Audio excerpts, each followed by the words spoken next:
Olá, vamos começar mais um podcast Destravando o Potencial do Seu Filho. Esse podcast a gente vai falar sobre como destravar o processo de alfabetização, né, no processo de aprendizagem. É muito comum que os autistas cheguem em um determinado momento e eles travem. A gente começa com o processo de alfabetização e não anda. E é uma angústia na escola, para os pais, e como que a gente pode ajudar para que a criança consiga destravar e caminhar nesse processo. Para isso, eu convidei a Maisla, que é fonoaudióloga, tem uma experiência enorme com o modelo DIR Floortime, desde a época lá do CACI, e é pós-graduada em análise do comportamento, né? Formada há 6 anos e mediadora por mais do que isso, né? Isso. Muito bom ter você aqui, Maisla. Obrigada. Eu que agradeço. Então, vou começar te perguntando sobre o que a gente precisa, qual pré-requisito para começar um processo de alfabetização. Então, perfeito. Quando você me pergunta qual pré-requisito, a gente chega num lugar onde às vezes falta, né? A criança vai para a alfabetização e não tem pré-requisito e ninguém pergunta quais os pré-requisitos que aquela criança específica tem, e isso é muito individual de cada criança, e aí a gente precisa entender quais são os pré-requisitos que ela tem para começar a destravar esse processo de alfabetização. Então, se eu tenho uma criança, talvez, que não saiba contar de 1 a 10 e de 10 a 1, eu tenho uma criança que possivelmente não vai fazer uma soma, que é algo simples. Se eu tenho uma criança que não entende não conhece nenhuma vogal, ou que não conhece nenhuma letra, ou que não sabe o som daquela letra que a gente vai chamar de fonema, eu tenho uma criança que possivelmente não vai juntar sequência fonética ou de fonemas em si, né, silábico. E aí, para isso, a gente precisa entender qual o processo que aquela criança está fazendo, qual pré-requisito ela traz, e a partir de então montar um plano específico para aquela criança. Então, a gente tem algumas crianças que começam a entender um pouquinho de vogal.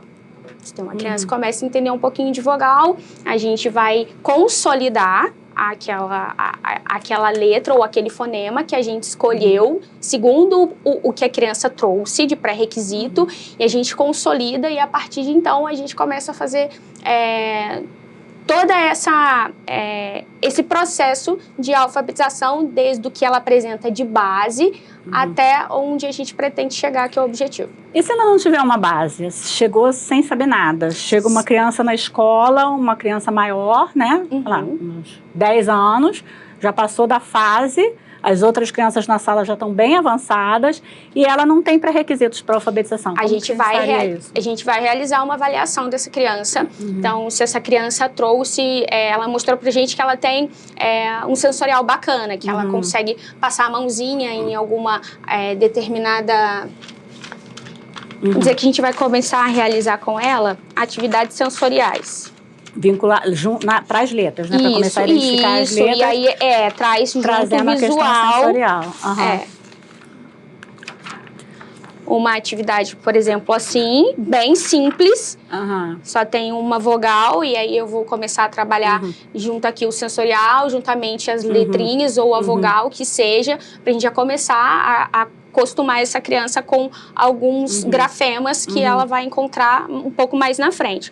A gente pode trabalhar com sensorial, tinta, o lápis de cor mesmo, a massinha, depois fazendo concreto. Então, é muito importante não só a folha, como o concreto também. Se eu tenho um espaço onde tem uma caixinha de areia, eu vou usar... Pode fazer as letras, né, com areia. Perfeito. E isso é algo que é muito importante, a gente fazer esse link da folha com o concreto, com algo que seja palpável, porque aí vai entrar a via mais fácil. Qual é a via de aprendizagem que aquela criança tem que é mais acessível? Então, a gente faria, por exemplo, ele está trabalhando a letra O. Ele trabalhou nesse dia com algodão, alguma coisa, trabalhou na areia e também vai trabalhar no papel, a mesma certeza. Letra. Isso. Até que ele consiga fixar essa letra. E aí, o ideal, já que essa criança não traz um pré-requisito para a gente, o ideal é que a gente inicie, então, com algo um pouco mais concreto, de mais sensorial, e aí eu posso, antes da folha, ir até um ambiente onde eu consiga fazer isso de forma mais livre, um pouco mais natural, e depois eu trago isso para a folhinha, que é um pouco mais estruturado. E também você pode trazer dentro do interesse dele, né? Com certeza. Trazer as letras e isso tentar trazer o foco da criança, já que é uma criança autista. Exato. Isso aí é muito importante também, da gente trazer o interesse, porque aí a gente vai ganhar, e aí a gente já trabalha um pouquinho de vínculo afetivo com aquela criança e traz ela para o objetivo que a gente quer. E quando que você sabe que ele consolidou? A gente sabe que ele consolidou quando a gente faz uma sequência de atividades. Por exemplo, eu vou dispor em móveis, alfabeto móvel. Então, eu posso colocar lá a letra P, a letra A e a letra O. Eu peço para ele, me mostra a letra O, e aí se ele me mostrar de forma independente, eu sei que ele sabe. Sim. Ou então, eu perguntar, me mostra a letra O, e aí primeiro vai me mostrar a letra A, depois vai me mostrar a letra P, eu sei que ainda não consolidou, que precisa ser trabalhado Então, mais. trabalha primeiro as vogais e depois as consoantes. Sempre. Sim. E aí, depois você vai para juntar, né, e trazer Isso, aí a gente começa a trazer os fonemas e aí vai partir também do diagnóstico da criança e dos pré-requisitos que ela vai trazer. Então, se eu tenho uma criança, por exemplo, que não tem nada, então parto das vogais e depois eu inicio nas consoantes, sempre mostrando também o som que eu preciso fazer esse trabalho em conjunto. Posso mostrar o nome da letra, mas também qual é o som que ela faz. E aí, depois que eu consolidei, por exemplo, o B, tenho todas as vogais consolidadas, eu sei que ele sabe. E aí eu trago agora o fonema ou a letra B para trabalhar com ele, consolidou a letra B e o som da letra B, e aí inicio junto B com as vogais e formular a famíliazinha do B, e daí a pouco a gente já está montando 2 sílabas. Então tá, e como que fica a questão da rota lexical? Quando a criança usa né? Por exemplo, você pede, pega o Nescau para mim, ele vai lá e pega o Nescau. Ele não leu o Nescau, mas ele sabe que é o Nescau. Então, existe essa leitura de rótulos, né? E existe uma leitura que a gente vai chamar de rota lexical. Essa leitura que você disse, pega o Nescau. Geralmente eles fazem a leitura do rótulo. Sim, eles sabem que é a leitura do rótulo. Agora, a rota lexical é quando a criança... É diferente. São 2 coisas diferentes. É quando a criança consegue olhar a palavra como se fosse um desenho. Por exemplo, no exemplo do Nescau que você deu, se o Nescau tiver escrito de outra forma, ela não vai identificar o Nescau escrito de outra forma. Agora, se a criança faz rota lexical, a palavra gato, a palavra vai ser sempre gato, desde que não seja uma letra muito embolada. Então, o gato, por exemplo, ela bate o olho e ela fala gato, mas se eu tirar a letra G, por exemplo, ela não lê ato. Então, isso a gente chama de rota lexical. Entendi. Quando ele faz a leitura da grafia, daquela sequência de grafia. Então, se eu retirar uma letra, ela não lê. E normalmente numa mesma, se é caixa alta, sempre caixa alta. Isso aí, perfeito. Que ele vai... Isso atrapalha o processo de...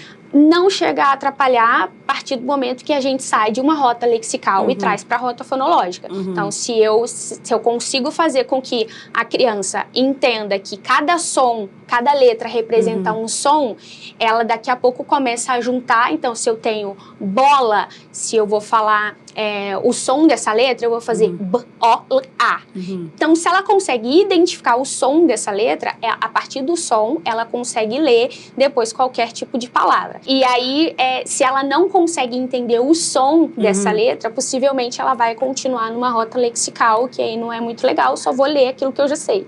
É porque, às vezes, no processo é comum, assim, no processo de alfabetização, em escolas, tal, alguns professores, né, e eu já ouvi muito disso, nossa, meu filho está lendo, quer ver? Aí mostra o gato, e ele lê gato, mas tá usando a rota lexical. Ele está lendo, lexical. Mas ele não consegue, como você falou, se tirar o G, ele não lê o ato. Exato. Então não é uma leitura, não é o que a gente espera da leitura. Não, o que a gente espera é uma leitura de forma fonológica. Mas, infelizmente, isso é mostrar apresentado como se fosse um resultado de leitura. Não, assim, não vai deixar de adequado. ser, exato, não vai deixar de ser uma leitura, Porém, é uma leitura por rota lexical. Se ele se deparar com uma palavra que ele nunca viu, ele não consegue ler. Não, ele não vai ler. Ele não vai conseguir ler. Ele não vai ler. Por exemplo, se eu colocar uma palavra muito grande aqui na sua frente agora, você vai precisar olhar todas as letras, fazer a junção daquilo tudo, porque você sabe o fonema de cada letrinha que está representada ali, e aí você vai falar. Você vai precisar de mais tempo para fazer a codificação daquela palavra. Agora, se eu colocar na sua frente, por exemplo, sapato, você imediatamente vai bater o olho e já vai falar para mim, você fez uma rota lexical. Quando você bate o olho e diz, está escrito sapato. Agora, quando você bate o olho e você precisa ler mesmo, fazer a leitura daquilo ali, você está fazendo rota fonológica. Entende? Vamos voltar agora para as adaptações, né? Como que a gente faria isso? Você mostrou esse do algodão, né? Que seria uma forma de trazer a questão do concreto, né? Uma atividade que ele goste. Mas a gente vê também uma dificuldade motora, né? Porque é comum o autista ter uma dificuldade motora mesmo, né? Principalmente em letras pequenas ou às vezes grandes, assim, dependendo da criança, que cada autista tem uma necessidade. Caso, a gente, voltando lá na questão do concreto, né? A gente vai trabalhar ali, ele pode fazer com o dedo dele, a gente faz um pouco maior o quanto puder, o quanto for a necessidade daquela criança ou daquela pessoa, e aí a gente vai diminuindo, a folha também pode ser bem grandona, e a gente vai trabalhando todo esse movimento com tinta, com barbante para ele passar o dedo, com cola colorida, e depois a gente vai diminuindo isso até que ele consiga chegar num tamanho ideal, entendeu? E aí a gente tem outras formas de trabalhar, a gente pode passar entre a vogal, né? Por exemplo, o O, a gente pode passar na borda de fora e na borda de dentro uma cola quente.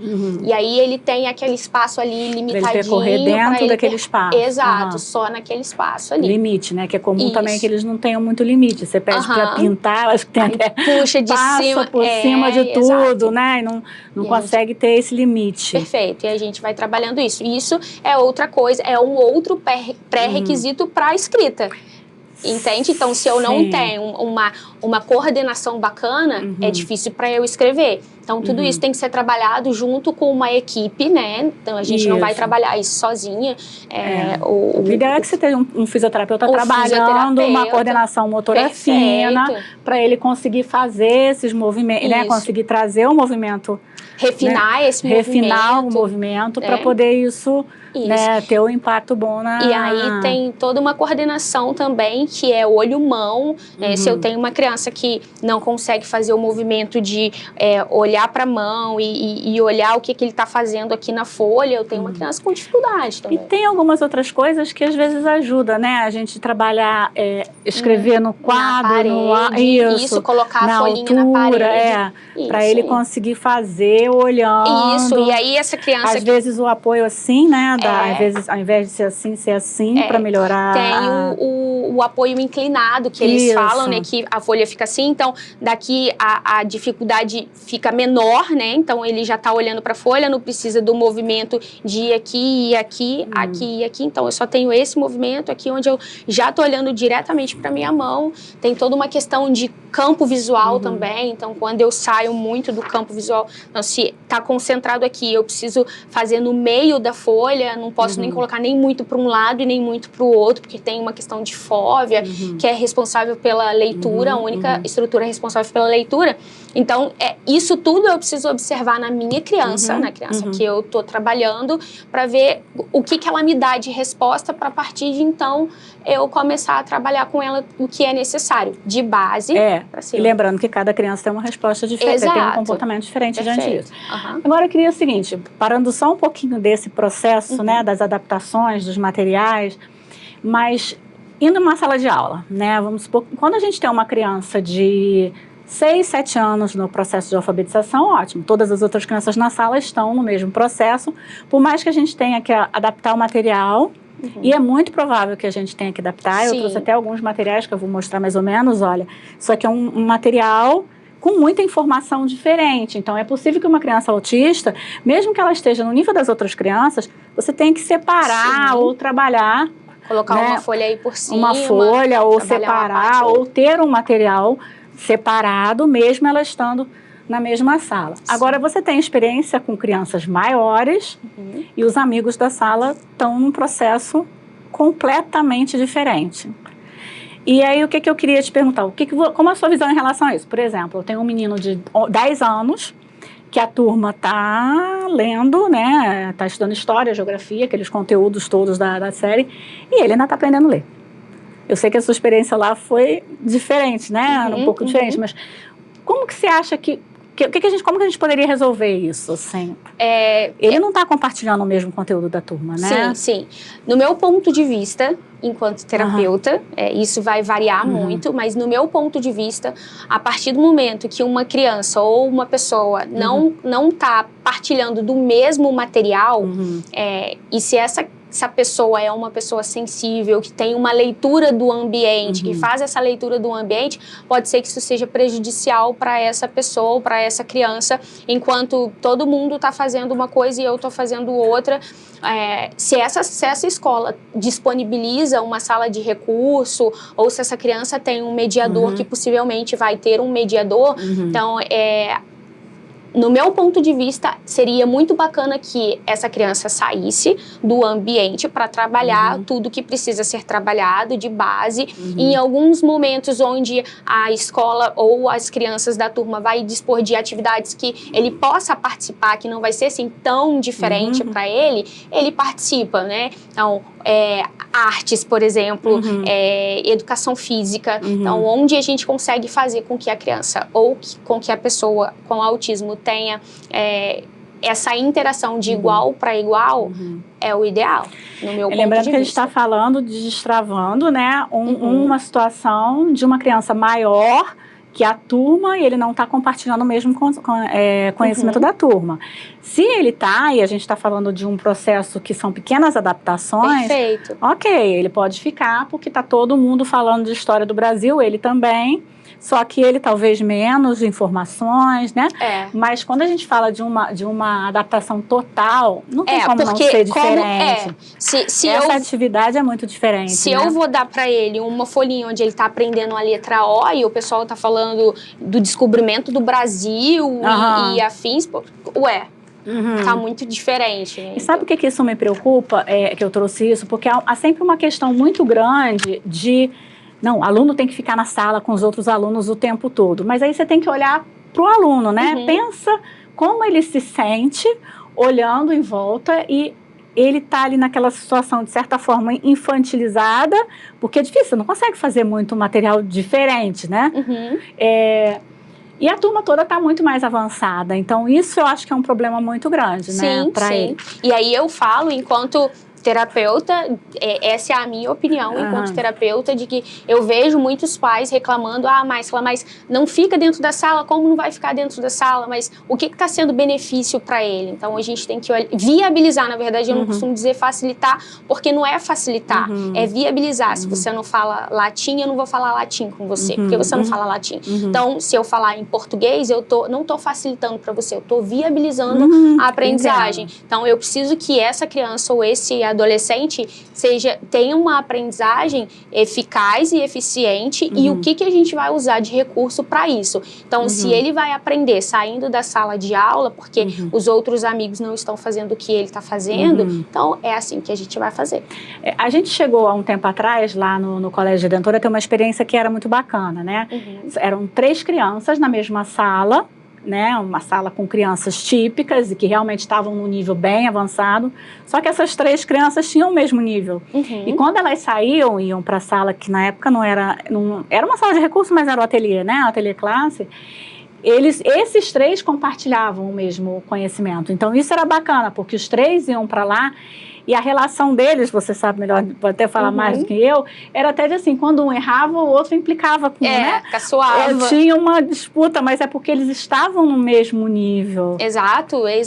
Então, teve um momento onde eles se reuniram para fazer uma limonada, né? E é coisa que estava ali para eles, era legal para eles realizarem aquela atividade. Foi muito bacana, porque entenderam o que a gente estava propondo para eles, e depois daquilo ali vendeu a limonada, ganharam uma grana ganharam uma grana, e depois foram gastar o dinheiro que eles trabalharam para ter. Então, estavam no mesmo nível e aquilo fazia bem para eles. Então, viabilizar. Uma outra coisa, quando a gente fala muito em inclusão escolar, me preocupa muito a criança solitária num ambiente dito inclusivo, né? Uma escola onde não tem outra criança autista, ele é o único. Por mais que a gente tenha o cuidado de, nesses momentos que ele não está compartilhando conhecimento, de levá-lo para uma outra sala, né, para que ele não fique desconfortável, mas o fato dele não ter. Claro que na escola você não vai conseguir, se não tiver, não tem, você não vai conseguir. Mas é importante que as crianças tenham um momento com outros autistas. Não, eu concordo. Né? Ele precisa ter um momento com crianças mais ou menos do mesmo nível dele, para ter esse tipo de coisa. É tudo uma questão de empatia, né? Então é só a gente se colocar na posição de que eu gostaria de estar num lugar onde eu não me identifico com ninguém, ou onde eu não tenho troca com ninguém, porque ninguém está trocando comigo de forma alguma. Não estou falando de verbal, eu não estou falando de conversar verbalmente, eu não estou dizendo isso. Estou dizendo que troca. Olhar, de entender, de me ver ali no outro, caramba, né? Posso trocar com ele, ele pode trocar comigo de alguma forma, seja ela qual for. Então, eu concordo com isso de que a pessoa com diagnóstico precisa ter contato com outras pessoas. Eu tive algumas experiências muito boas. Uma foi com o meu filho, né, o Daniel, que é autista, e ele com outro amiguinho, os dois comendo gelo, mordendo gelo, os dois curtindo aquilo, e a gente olhando, dava até arrepio.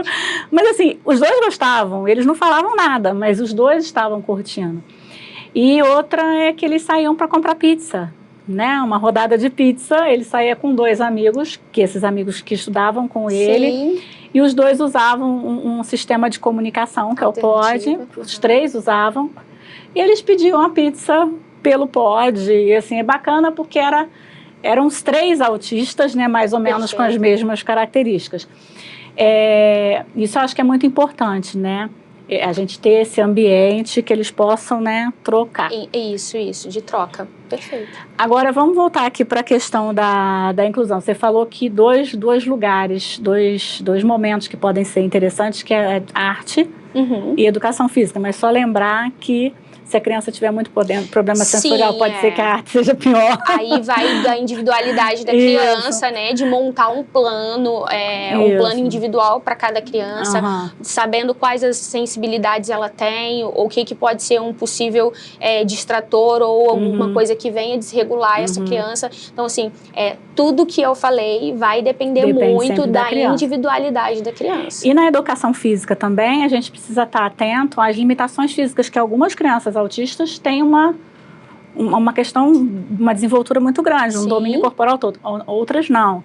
E aí a professora, não adianta só levá-lo e botá-lo no meio de handball, não vai... Sim, com certeza. Tem que ser um circuito, alguma coisa que ele consiga fazer junto com as outras crianças. O que seria legal, na verdade, né, já que a escola, né, tá aberta, eu quero entender, eu quero acreditar que nesse momento a escola vai estar aberta para entender aquela criança, acolher as necessidades daquela criança e disponibilizar 20 minutos da aula, 15 minutos da aula que seja, para preparar alguma atividade onde todos vão participar, não vai prejudicar ninguém, né? Sim, não. Então, assim, vamos preparar aqui da aula de educação física 20 minutos pra gente fazer um circuito, porque aí o Joãozinho vai poder participar, enfim, a Fernandinha vai poder participar. E aí todo mundo participa, teve aquela interação, teve aquela troca, participei junto com todo mundo. E mesma coisa na aula de artes ou em outras aulas onde é possível aquela criança ou aquela pessoa. E o que você acha de pré-requisito agora para o mediador? Assim, existem cursos, né, de mediação, alguns a gente sabe que são profissionais bons, pelo menos aqui na cidade, na minha cidade tem alguns cursos muito bons, mas assim, além disso, né, que outro curso, Flortai, RBT, o que você... Então, existem alguns cursos, né, eu vou chamar de RBT, que é o que você falou aí na sigla em inglês, que é um curso muito bacana até para ajudar em comportamento. E aí a gente tem 2 vias, né? Que é o comportamento. Aquela criança, será que aquela criança tá indo para uma via um pouco mais comportamental, ou ela tá... Qual é aqui a direção que eu vou tomar? É um pouquinho mais do DIR, é um pouquinho mais do comportamental. E aí, após isso, o que eu tenho que entender? Entender o pré-requisito que aquela criança traz, ou que aquela pessoa traz. Quando eu falo criança, eu tô envolvendo todo mundo. Todos, até os maiorzinhos que estão no mesmo processo. Isso. E aí entender e partir, a partir dali, começar a fazer cursos, né, de acordo com o que aquela criança necessita. Então, por exemplo, para alfabetização, a gente tem o multigestos, que são esses materiais onde a gente pode trabalhar de sílabo, e aí ela vai entender como que trabalha, em qual momento eu vou usar, porque não é em qualquer momento que a gente usa, não é para tudo que a gente vai usar o mesmo material. Então, tem um momento para quando a criança já está fazendo junção de sílabas, eu tenho para quando a criança precisa sair da rota lexical e ir para a rota fonológica. Eu tenho quando a criança está com dificuldade para fazer o som, então eu vou mostrar como faz o som para ela. E aí eu tenho alguns materiais que vai auxiliar na alfabetização e não só na leitura e na escrita, como também na quantidade, nos números, na parte de exatas. A gente tem. Então, a gente vai acabar fazendo um pouquinho de propaganda do Multigestos, né? Mas foi um método que foi usado com o Daniel e voltar, né? Voltou nesse processo e funciona muito bem. Foi bem bacana, funcionou, foi uma ferramenta fundamental para o Dani, né? Em específico. Então, a gente tem aqui o de sílabo, que a gente pode trabalhar, que aqui já é quando uma criança ela já está fazendo a junção, está começando a fazer a leitura, e aí a gente tem esse material que ele é um quebra-cabeça de 2 partezinhas. Atrás dele eu tenho os fonemas. O fonema junto com a... Isso, com o gesto que ele precisa fazer para poder consolidar. Então, tanto ajuda, se for uma criança não verbal, a gente tem aí um ganho duplo, né? Tanto ajuda na alfabetização como na fala. Esse modelo, esse sistema, né, digamos assim, pode ser aplicado por quem? Fonoaudiólogo? Por fonoaudiólogo e pedagogo. Eles podem fazer o curso. Isso, pode fazer o curso e depois dar um treinamento ali para... Pro mediador. Isso, para o mediador da criança. Por isso que é muito importante, né, que o mediador, ele trabalhe junto com a escola, né, claro, com o projeto pedagógico individualizado que a escola vai né, desenvolver, né, o projeto de desenvolvimento, né, da criança, com a família, claro, mas com os profissionais, né? Com os terapeutas, porque são as pessoas que farão essa orientação. É muito pouco provável que as pessoas encontrem esses profissionais na escola. A gente tem um problema aqui no Brasil, que é você não poder ter o fonoaudiólogo, claro, pode atuar na escola com fonoaudiologia, né? Educacional, mas ele não pode atender na escola. Clínico, não. Mas não pode fazer clínica, o que é permitido nos Estados Unidos. O fonoaudiólogo, o terapeuta ocupacional, o fisioterapeuta, o psicólogo, eles vão e atendem. E aí, como eles atendem e fica uma coisa mais individualizada, ele consegue dar o feedback para a equipe. Não precisa marcar uma reunião, ele está ali dia a dia. Então, se ele faz fono 2 vezes na escola, o fono já está ali e acompanha esse processo. Por dentro de tudo. Aqui não, o fonoaudiólogo educacional muitas vezes não é o fonoaudiólogo que está com o processo de fala com a criança, que está usando, por exemplo, multigestos aqui. Então, é muito importante que o mediador tenha uma tutoria, digamos assim, do profissional que trabalha com essa criança. Eu costumo dizer que é um triângulo, né? O mediador com a família e a escola ali. A gente precisa dessa troca do profissional com o mediador, orientar.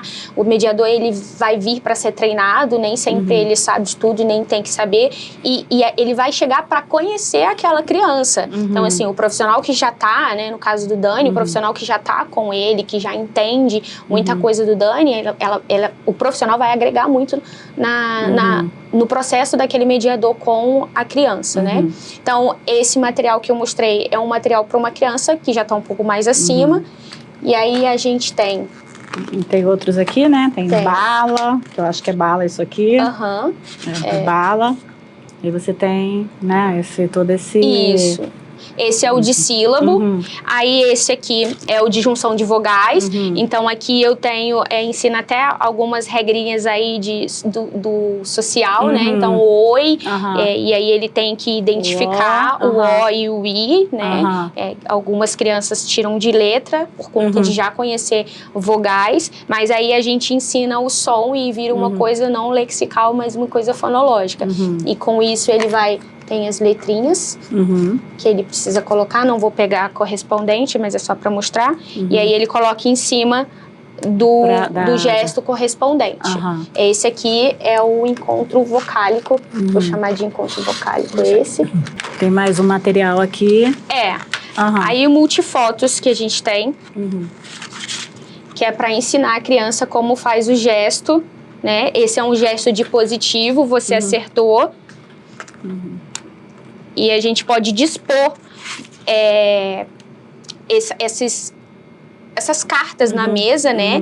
Se eu estou ensinando, por exemplo, esse corresponde ao S, se eu estou ensinando o S para ele, o som, então eu posso deixar em cima da mesa e por várias vezes, ó,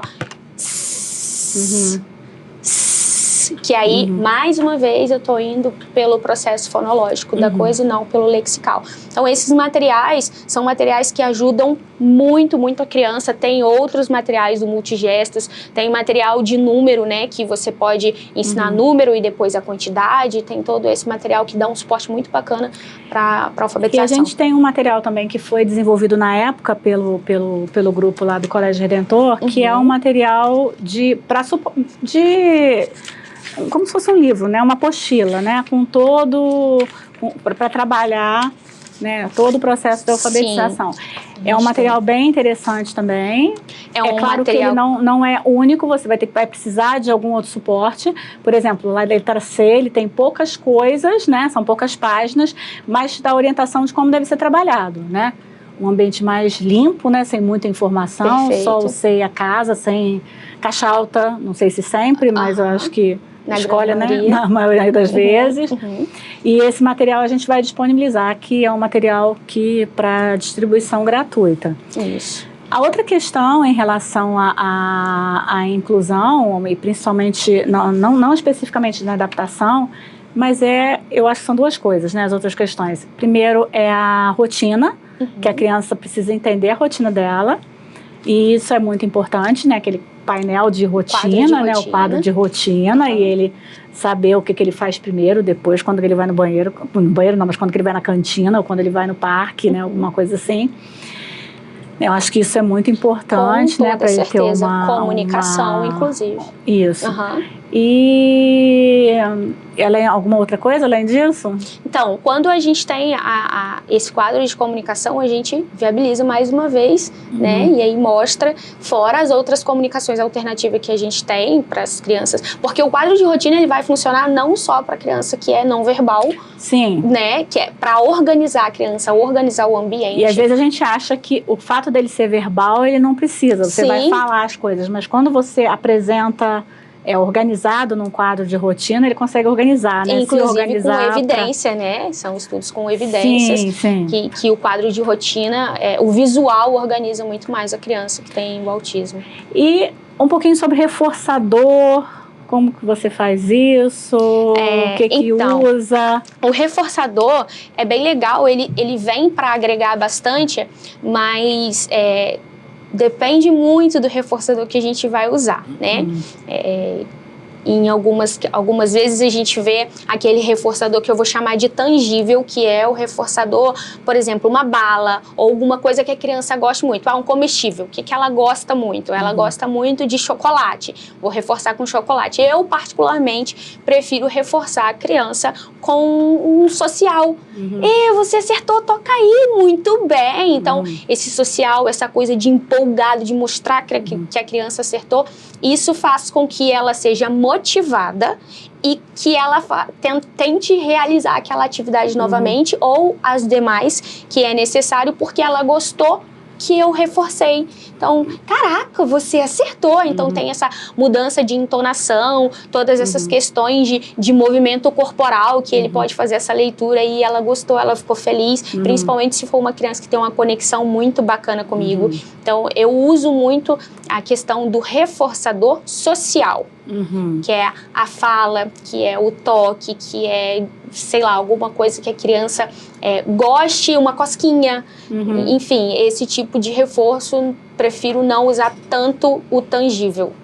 Até porque normalmente é um desespero para os pais, né? Que a gente está querendo diminuir o doce, diminuir o açúcar e chega lá alguém com um saco de doce para dar para a criança como reforçador. Mas isso existe, assim, não sei se eu não vou chamar de errado, mas eu prefiro trabalhar com reforço social. O reforço social. Isso. E tem o oposto disso, né? Como que você lida com essa questão de quando ele ignora? Existe uma questão que algumas pessoas falam, né, que é ignorar o comportamento quando o comportamento é ruim.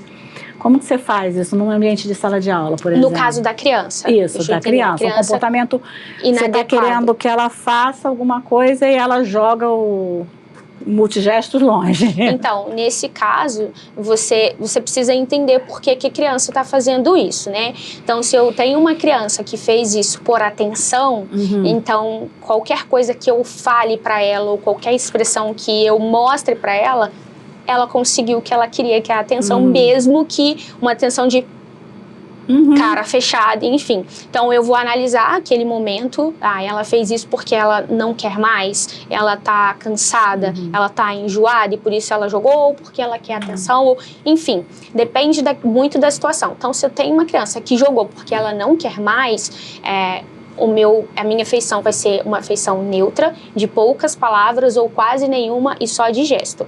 Para ela pegar ali e me devolver. E aí eu não posso fazer... ela jogou porque ela tá cansada e ela não quer mais. Aí ela jogou e ela vai levantar e vai sair porque ela conseguiu o que ela queria. Então, não, eu sempre peço, né, de uma forma muito sutil, não estressando, não tentando levar aquela criança ao estresse extremo e pedir ali para ela pegar, pega pra mim, por favor. E aí ela vai pegar, eu dou uma demandinha para ela, guarda ou alguma coisa assim, e aí eu digo para ela. E volta pro processo. Isso, exato. Por que eu te perguntei isso? Porque isso é uma questão que quando a gente pensa nos dois modelos que a gente tem disponíveis, né, para tratar criança autista, que é o DIR e o ABA, a postura diante de um comportamento, a postura é completamente diferente nos dois modelos. E eu tive uma experiência que eu conheci o ABA lá nos Estados Unidos, eu não conhecia aqui, né, eu sempre tratei como DIR, gosto muito do modelo, mas entendo que essa contribuição do ABA nesse comportamento é importantíssima. Porque quando você pega uma criança, e o meu filho teve uma época de fazer dele estar no quarto, sozinho, ele quer que alguém vá, ele joga alguma coisa e quebra alguma coisa. Mas independente de como eu chegue no quarto, se eu chegar ou brigando, ou rindo, ou querendo conversar, ele ganhou. Ele queria que eu chegasse naquela hora. Então é muito delicado isso, porque se eu sei que ele está fazendo isso para chamar a atenção, por isso que é importante a análise comportamental pegando antes, né, para entender a causa, o antecedente, para entender o que gerou aquele comportamento. Se eu chego lá, não importa como eu chegue, ele ganhou o que ele queria. Sim. Ele fez alguma coisa e chamou. E aí, da próxima vez, ele vai quebrar de novo. Porque eu vou chegar brigando ou rindo. Fora que a reação da criança, às vezes, você não sabe, é diferente, né? Às vezes, como eles têm algumas crianças têm dificuldade em leitura de expressão, né? Expressão facial, isso precisa ser treinado, isso não é tão simples. Se ele fizer um escândalo e você der outro, ele pode se amarrar no escândalo que você deu. Exato, ele vai amar e ele vai fazer aquilo de novo. Sim. Uma vez a gente tinha um negócio em casa com umas coisas dentro e ele jogou no chão. E aí as meninas, não, agora vamos catar. Ele depois terminou de catar tudo e jogou de novo. Porque ele se amarrou em catar, juntar as coisas. Então, assim, às vezes, diante de um comportamento desse, você tira ele dali, vai botar um outro foco, não pode dar atenção àquele comportamento. Não adianta, às vezes, você tem que entender que você explicar demais, tentar explicar, não, você não pode fazer isso, que pode quebrar. Pois é, aí acaba que ele se amarrou naquela explicação toda e vai fazer de novo. Ou se você coloca ele para catar, porque ele que jogou no chão, ele pode se amarrar em jogar aquilo e catar. Então, assim, o ideal é tirar o foco daquele comportamento que não é adequado, e aí fazer essa análise do comportamento dele, o que teve de antecedente, qual que vai ser a consequência daquilo ali, para aí eu tomar uma atitude, né, entender o que vai ser certo para que aquele comportamento não seja reforçado. E aí, se aquele comportamento for reforçado, ele vai de novo fazer. Ele vai fazer de novo. Exato, porque ele gostou da atitude que você tomou. Isso. Você pode achar que está ensinando, mas na verdade, né, você está ensinando errado. Você está reforçando, né, um comportamento ruim. A outra coisa e assim, vamos pensar numa criança, que a gente está falando dessas adaptações, principalmente para as crianças que têm mais idade e não estão adequadas na sala, e aí você faz uma adaptação separada, né? Uma adaptação total. Você já falou que o ideal, de repente, é ele ir para uma outra sala, já que ele não está compartilhando o mesmo conhecimento das outras crianças, né? Isso pode ser até um entrave, né? Para ele ficar com vergonha. Sim. Mas uma outra coisa também que a gente está sempre preparada, como a criança autista, ela tem alterações, né? Buracos nos níveis de desenvolvimento, ela pode estar até lá em cima, né, e já lendo tal, e já está lá em cima, e pode ter uma desregulação por conta desses buracos, né. E aí uma coisa também que eu acho importante é a gente pensar em uma situação de birra ou desregulação na escola. Entendeu? Assim, primeiro, saber identificar um e outro, sim, né? Você já deve ter tido as duas situações. Exato. Várias vezes. Então, como que dica que você daria, assim, para um mediador numa situação dessa, assim? Então, numa situação de birra, se você disser algo para a criança que ela goste muito, possivelmente ela vai parar, né? Então, você vai dizer para ela, vamos comprar uma bala, talvez, um exemplo aqui, só para entendimento. E aí ela vai parar, ela vai te escutar. No momento de desregulação, ela não vai te ouvir, ela não vai parar. E aí, nesses momentos, o ideal é que a gente tenha uma sala de recurso, onde a gente pode acolher aquela criança, sempre, na grande maioria, não é regra, mas na grande maioria, não falar muito ajuda bastante, então só pega aquilo que vai trazer a criança de volta, né? Vai conseguir trazer o equilíbrio, a regulação para aquela criança. Normalmente alguma coisa de tato, de proprioceptivo, alguma coisa. Aí é o individual de cada acordo criança. Com a necessidade da criança. Isso. No caso do Dani, ele gosta muito que passe os cílios no rosto dele, e isso traz ele de volta, assim, com uma facilidade muito grande, né? Não falar muito, passar o olhinho, e aí, conforme você vai convivendo com a criança, você vai conseguindo descobrir algumas coisas, ela vai te mostrar algumas coisas que possivelmente no momento de desregulação vai trazer. Porque isso é importante conversar com os pais, né? Que os mediadores conversem, tem isso claro com os pais, porque às vezes a atitude normal das pessoas que é querer abraçar, e às vezes piora, segurar a criança, né? Às vezes a gente vê uma criança desregulada e todo mundo querendo segurar, não vem muita gente no redor daquela criança. Isso só piora. Exato. E às vezes tem que entender o que acalma essa criança, para na escola você ter esse recurso. É água que acalma, posso trazer uma bacia e só brincar de copo ali com ela, mostrar o som, ou enfim, que ela coloque a mão e deixar a água cair. Às vezes até uma torneira, né? Lavar a mão, sentir a mão na água, ou a malha, alguma coisa assim. Uma malha é propriocepção, então vamos enrolar numa malha, enfim, e aí vai de acordo também com cada criança. Uma coisa legal é uma caixinha, né? Você ter uma caixinha para criança que seja fácil de pegar, com as coisas que ajudam no momento de regulação, que ali tem tudo que ele gosta e que pode ajudar no momento de regulação, tá ali. Uma coisa que eu acho também muito importante agora para os pais também, que foge um pouco da adaptação, mas é você ter um kit primeiros socorros dentro da bolsa, né? No caso do Daniel, quando ele era pequeno, era um canudo tem que ter sempre, né? Canudo, sem canudo a gente não vive. Mas é uma massinha, uma geleca, alguma coisa que, por exemplo, no aeroporto, no momento de regulação, você tira a geleca e deixa ele ali que ele vai... E aí é legal pensar que uma criança dentro do ambiente escolar, você consegue, na grande maioria das vezes, fazer com que ela não chegue num momento de desregulação.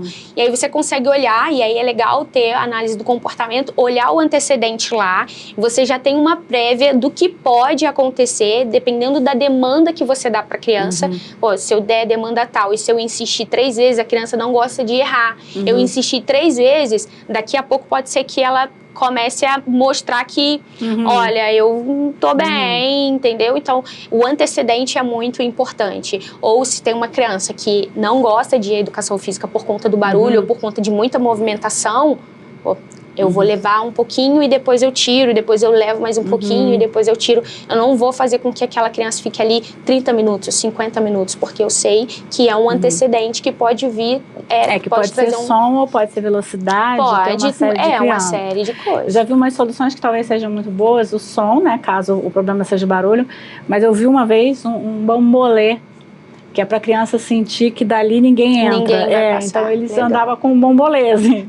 E era uma forma que ele se sentia segura, como se aquilo ali mapeasse em torno dele. E assim, para não ficar uma coisa muito discrepante, por que não mostrar vários bambolês aí, enquanto ele está andando com aquele bambolê, que com certeza alguma criança vai pegar e vai brincar. Exato. Então, assim, não fica uma coisa só um bambolê para aquela criança. Só ele, Eu acho que isso que é legal, né? Ter essa sensibilidade de... Eu acho que assim, com a gente tendo esse olhar, né? Olhar para as individualidades, para as características da criança e pronto para fazer uma adaptação adequada, eu acho que a gente consegue destravar, né? Bastante coisa. Esse processo. Que o importante é deixar claro para os pais que isso pode durar 1 ano ou mais. Porque o que ela falou de trabalhar o B até juntar com o A, pode demorar uma semana, angustia os pais, tá doido para entrar no C, D, mas...